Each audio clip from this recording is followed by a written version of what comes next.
internautes de Feeling Dakar jërë ngeen jëf bonjour alors ñu ngi leen di nuyu bu baax a baax di am contentement mbégte plaisir tey taxaw fii ñi ngi Paris alors coow li bari woon na xam nga ci jàppal Diary Sow indil Diary Sow alors ñu rappel rek pour rappel Diary Sow nekkoon la meilleure élève du Sénégal 2018 2019 ñu indi ko fii ci Paris fi nga xam ne moo di Louis le Grand dafay yeggali ay jàngam donc ñu ngi fii ñu ngi devant le lycée Louis le Grand devant l'université de Paris donc vraiment xam nga fi la Diary Sow doon jàngee donc depuis un mois nag Sénégal yëpp jaaxle adduna bi yëpp jaaxle ñëpp jaaxle kenn xamul waajuram yi xaritam yi mbokkam yi camarade de classe am yi adduna bi yëpp daal nekk vraiment ci njàqare bu rëy a rëy alors démb ñu am nouvelle bu neex a neex mooy que ni Diary Sow feeñ na alors Diary Sow feeñ na mi ngi nekkoon Belgique boobu ba léegi nit ñi jaaxle woon nañ foog ne kidnapping la ñi foog ne leneen ak leneen la lu doy waar léegi nag xel yi vraiment xel yëpp dal nañu bu baax a baax a baax a baax ci ki nga xam ne moo di Diary Sow ñu leen rappelé nag démb bi ñu ko gisee foofu ci Belgique donc ñu jël ko jox ko autorité consulaire yi nga xam ne ñoo nekk fii ci Paris le consulat de Paris bu Sénégal donc ñu jox leen ko vraiment di wax ne rek mi ngi ci ay loxo yu wóor a wóor a wóor ki nga xam ne tam moo di pareem di Serigne Mbaye Thiam moom tamit jël na vol ñëw na Paris jamono ji mu ngi Paris parce que Diary Sow dañ ko gis ci état bu doy waar mu nekk ci benn état dépressif donc vraiment jamono ji xam naa dinañu ko xool bu baax saytu ko bu baax pour mën a delloo si xelam ndaxte xale bi dafa surmené woon dégg nañ ci nag ay commentaires yu bari donc vraiment yoo xam ne ci c'est à son égard waaw léegi nag alhamdulilah rek la ñuy wax bi nga xam ne gis nañ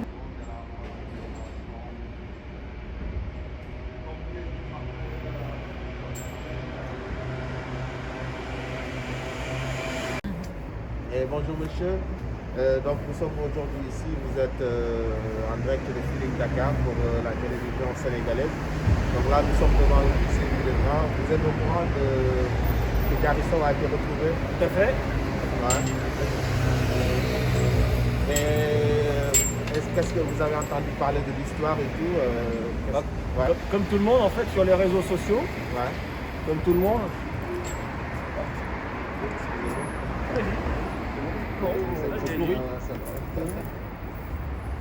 Comme tout le monde, comme tout le monde sur les réseaux sociaux. Ouais. On a entendu. D'accord. Et là, elle a été retrouvée hier en Belgique. C'est un bon finish. Ouais. Le finish de l'histoire, heureusement. Retrouver en vie, c'est comme on disait tout à l'heure, heureusement, c'est bien. Ouais. D'accord. En tout cas, merci beaucoup. Écoutez, bonne continuation à vous. Merci et à très bientôt. Donc, mesdames et messieurs, nous sommes là devant le lycée de Paris, devant le lycée Louis le Grand, là où Diary Sow exerçait. Alors, on va essayer de voir si on peut avoir quelques impressions de ses camarades de classe et voilà, pour vous donner un peu les infos, ce qui se passe en ce moment à Paris. Les gens sont vraiment contents qu'on ait retrouvé Diary Sow, sain et sauf, et puis voilà. Donc, on va...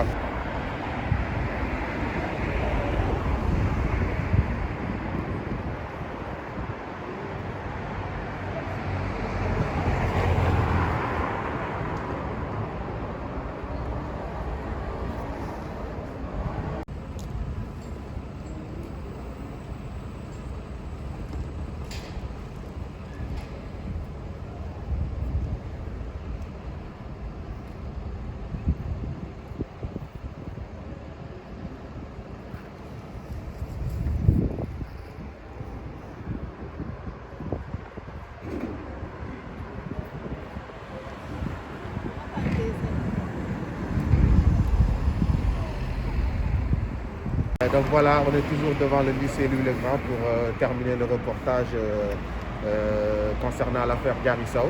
Donc monsieur, vous allez bien? Oui, très bien, et vous? Bien, merci. Donc vous êtes en direct du Sénégal. Donc vous étiez au courant de l'affaire de Diary Sow? Oui, tout à fait, on était au courant depuis quelques mois maintenant. Ouais. Donc apparemment, elle a été retrouvée hier. Elle était en Belgique. Ok. Bon, on n'était pas au courant, mais C'est bien, apparemment, elle est partie toute seule, c'est ça? Ouais, d'après les médias, d'après ce qu'elle a dit aussi, elle ne s'est pas encore exprimée, mais d'après les médias, elle était partie toute seule parce elle avait envoyé une lettre à son parrain pour dire qu'elle était vraiment fatiguée, elle avait besoin de se retirer. Ok. Donc, Bah écoutez, nous on est rassurés déjà, c'est le premier sentiment. Hein. Et puis on est content qu'elle puisse retourner peut-être à ses études quand elle sera reposée et qu'elle ira mieux. C'est pas une période facile en ce moment, ni pour elle ni pour personne, surtout les étudiants, les lycéens et tout ça. ouais. Donc je me mets à sa place, ça peut pas être facile. D'accord. Est-ce que vous avez déjà entendu parler d'une histoire pareille? Non, pas dans un cadre de quelqu'un qui est parti et s'est reposé. J'ai déjà entendu parler de gens qui craquent du lycée et qui en ont un peu marre. Maintenant, quelqu'un ou des cas d'enlèvement ou des choses comme ça, mais jamais une histoire pareille, ou aussi médiatisée, non, ça t'est jamais arrivé. Et au début, quand vous avez entendu l'histoire, vous avez pensé automatiquement à quoi exactement? À kidnapping Ouais, un kidnapping plutôt. Je dois avouer qu'une élève justement aussi médiatisée, qui est connue dans plusieurs pays, qui a écrit des livres et tout ça, elle peut parfois déclencher des réactions un peu violentes. Donc oui, on peut imaginer un enlèvement, des choses comme ça. Ouais. D'accord. Donc merci beaucoup. Maintenant, on se retrouve tous Exactement. On est très content de la retrouver et on a hâte de la voir faire plein de trucs géniaux encore. Merci beaucoup. Voilà, merci en tout cas, à vous. merci et bonne journée à vous. Merci beaucoup. Au revoir. Au revoir.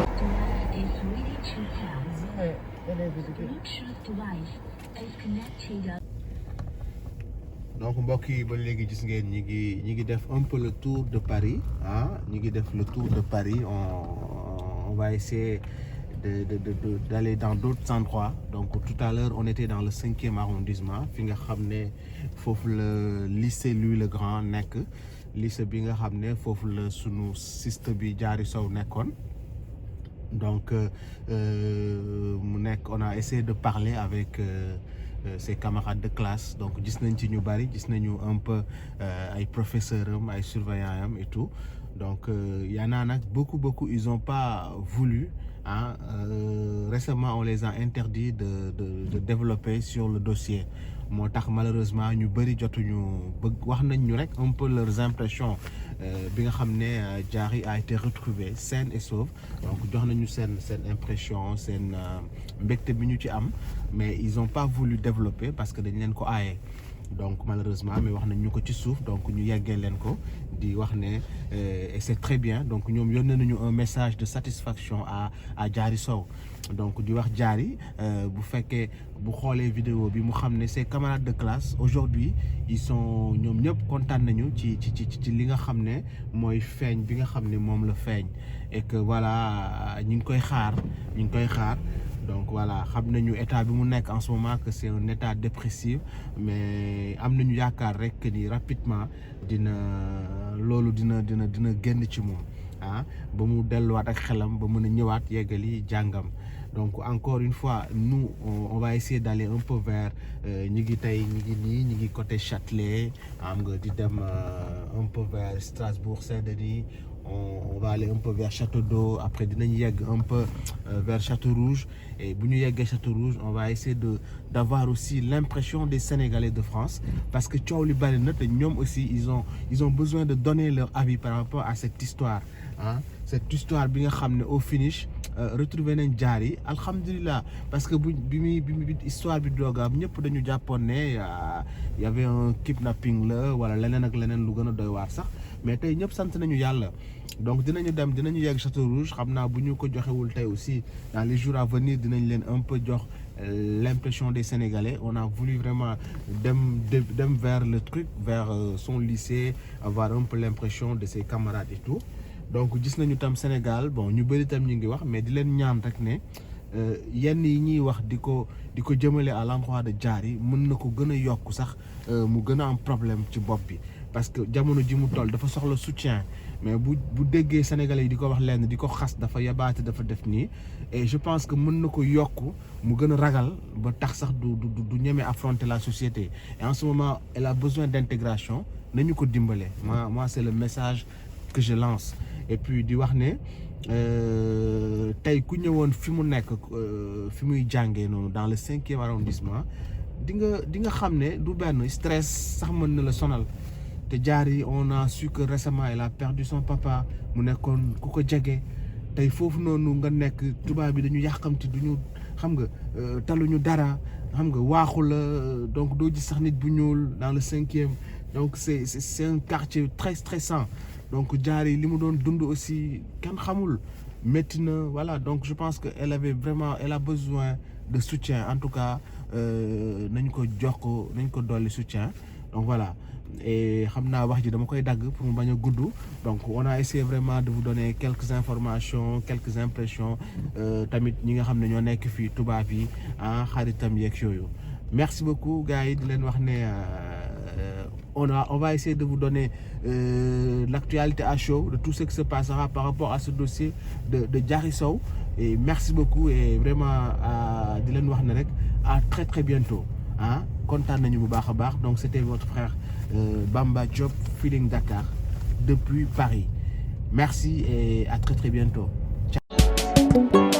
del déglu del xool Feeling Dakar site bi lay jox information yu leer Feeling Dakar yaa ngi Feeling Dakar di nga am info yu leer ci people et sport politique Feeling Dakar yaa ngi Feeling Dakar Feeling Dakar notre plateforme d'information